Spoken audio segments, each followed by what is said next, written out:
Markus pasal 6. Yesus ditolak di Nazaret.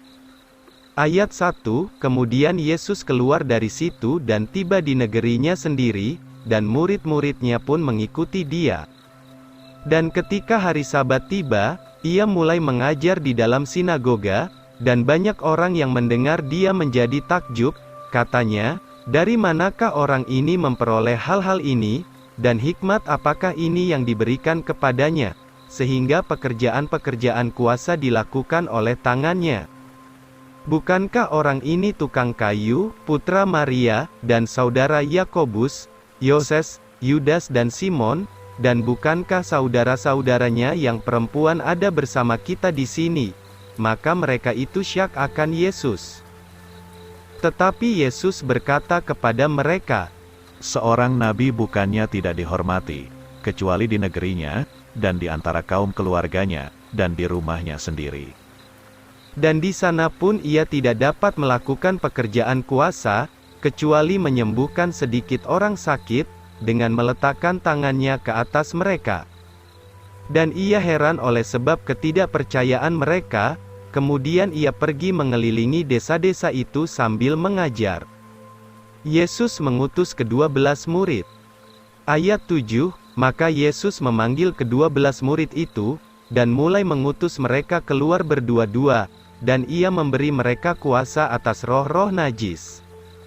Dan ia memerintahkan mereka, supaya mereka tidak membawa apapun dalam perjalanannya, kecuali sebuah tongkat saja, dompet pun jangan, roti pun jangan, uang di dalam ikat pinggang pun jangan. Pakailah kasut, tetapi jangan mengenakan 2 lapis baju dalam. Dan ia berkata kepada mereka, Kemanapun kamu masuk ke dalam suatu rumah, tinggallah di sana sampai kamu berangkat dari situ. Dan siapapun yang tidak menerima kamu, ataupun tidak mendengarkan kamu, apabila kamu pergi dari situ, kebaskanlah debu yang ada di bawah kakimu, sebagai suatu kesaksian terhadap mereka. Sesungguhnya aku berkata kepadamu, pada hari penghakiman, Sodom dan Gomora akan lebih ringan dari kota itu. Lalu mereka keluar dan memberitakan supaya orang-orang bertobat. Dan mereka membuangkan banyak setan, dan mengurapi banyak orang sakit dengan minyak, lalu sembuhlah mereka. Yohanes Pembaptis dibunuh. Ayat 14, maka Raja Herodes pun mendengar tentang Yesus, sebab namanya sudah termasyhur, dan ia berkata, Yohanes Pembaptis telah bangkit dari antara orang mati, dan itulah sebabnya kuasa yang besar itu bekerja di dalam dia. Yang lain mengatakan, ia itu Elia, dan yang lain lagi mengatakan, dialah nabi itu, atau seperti salah seorang dari nabi-nabi itu. Tetapi ketika Herodes mendengar hal itu, ia berkata, dialah Yohanes, yang sudah saya penggal kepalanya, ia telah bangkit dari antara orang mati. Sebab Herodes sendirilah yang telah menyuruh orang menangkap Yohanes, dan membelenggunya di penjara, oleh sebab Herodias, istri Filipus, saudaranya laki-laki, sebab ia telah menikahinya. Karena Yohanes telah berkata kepada Herodes, haramlah bagimu mengambil istri saudaramu. Maka Herodias menaruh dendam kepadanya dan hendak membunuh dia, tetapi tidak dapat. Sebab Herodes takut kepada Yohanes, karena mengetahui bahwa Yohanes adalah orang yang benar dan suci, dan ia melindunginya, dan kalau ia mendengarkan dia, ia serba salah, tetapi ia suka mendengarkannya. Dan ketika tibalah hari yang baik, yaitu pada hari ulang tahunnya, Herodes mengadakan perjamuan malam untuk para pembesarnya, para pejabat tinggi dan orang-orang terkemuka di Galilea. Maka ketika anak perempuan Herodias masuk, menari dan menyukakan hati Herodes dan mereka yang duduk bersamanya, Raja berkata kepada perempuan itu, mintalah dari saya apa saja yang engkau ingini, maka saya akan memberikannya kepadamu. Dan Herodes bersumpah kepadanya, apa saja yang kamu minta, saya akan memberikannya kepadamu, sampai separuh dari kerajaan saya. Lalu ia pergi dan berkata kepada ibunya, apakah yang hendak saya minta? Maka jawabnya, Kepala Yohanes Pembaptis. Lalu dengan tergesa-gesa ia segera menghadap raja, dan meminta, katanya, Saya menghendaki engkau memberikan dengan segera kepada saya, kepala Yohanes Pembaptis di atas sebuah talam. Maka raja sangat menyesal, tetapi demi sumpahnya dan demi orang-orang yang duduk bersamanya, ia tidak mau menolaknya. Lalu dengan segeranya raja mengutus seorang penjaga, dan memerintahkan untuk membawa kepala Yohanes, lalu orang itu pergi dan memenggal kepala Yohanes di dalam penjara. Dan ia membawa kepala Yohanes di atas sebuah talam, dan memberikannya kepada perempuan itu, lalu perempuan itu memberikannya kepada ibunya. Dan ketika murid-murid Yohanes mendengar hal itu, mereka datang dan mengambil mayatnya, lalu membaringkannya di dalam sebuah kubur. Rasul-rasul melaporkan hasil pekerjaannya. Ayat 30, kemudian rasul-rasul itu berkumpul bersama-sama dengan Yesus, dan memberitahukan segala sesuatu kepadanya, baik apa yang mereka lakukan, maupun apa yang mereka ajarkan.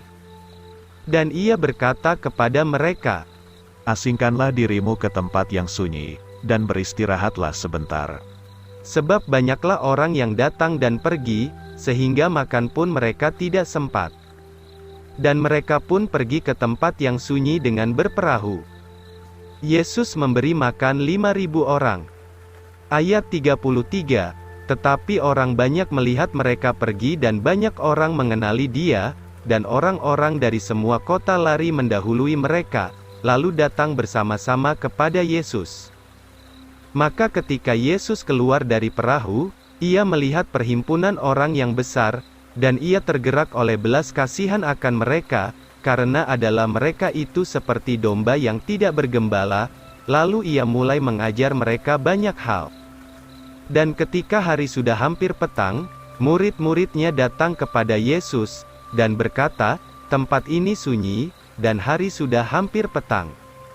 Suruhlah mereka pergi, supaya mereka dapat masuk ke desa-desa dan ke kampung-kampung di sekitar ini, dan membeli roti bagi dirinya sendiri, sebab mereka tidak mempunyai apa-apa untuk dimakan. Ia menjawab dan berkata kepada mereka, Kamu beri mereka makan. Dan mereka berkata kepadanya, Haruskah kami pergi, dan membeli roti seharga 200 dinar untuk memberi mereka makan? Ia berkata kepada mereka, Berapa ketul roti yang kamu miliki? Pergi dan lihatlah. Sesudah mengetahuinya, mereka berkata, 5 roti dan 2 ikan. Lalu ia memerintahkan mereka untuk menyuruh semua orang itu, duduk berkelompok di atas rumput yang hijau itu. Dan mereka pun duduk berkelompok, ada yang 100 orang, ada yang 50 orang. Dan sesudah ia mengambil 5 roti dan 2 ikan itu, ia menengadah ke langit, memberkati dan memecah-mecahkan roti itu, dan memberikan kepada murid-muridnya, supaya diletakkan di hadapan mereka, dan kedua ikan itu pun dibagi-baginya di antara mereka semuanya. Dan mereka semua makan, dan menjadi kenyang. Lalu mereka mengangkat potongan-potongan roti itu 12 keranjang penuh, begitu pula ikan-ikannya. Maka mereka yang makan roti itu, kira-kira 5.000 orang laki-laki. Yesus berjalan di atas laut. Ayat 45, lalu dengan segeranya Yesus memaksakan murid-muridnya naik ke dalam perahu, dan pergi lebih dahulu ke seberang, bertentangan dengan Betsaida, sementara ia menyuruh orang banyak itu pergi. Dan setelah ia berpisah dari mereka, ia pergi ke gunung untuk berdoa. Ketika petang sudah tiba, perahu itu ada di tengah-tengah laut, dan Yesus sendirian di darat. Maka ia melihat mereka sedang bersusah payah mendayung, sebab angin berlawanan dengan mereka, dan kira-kira pada jam jaga yang keempat, ia datang kepada mereka, berjalan di atas laut hendak melewati mereka. Tetapi ketika mereka melihat dia berjalan di atas laut, mereka mengiranya hantu dan berteriak-teriak. Sebab mereka semua melihat dia dan sangat terkejut. Tetapi dengan segera Yesus berbicara kepada mereka katanya, Tetapkan hatimu, inilah aku, jangan takut. Lalu ia naik ke dalam perahu mendapatkan mereka, dan angin pun berhenti. Maka mereka pun sangat takjub dengan tidak terhingga di dalam dirinya sendiri, dan keheran-heranan.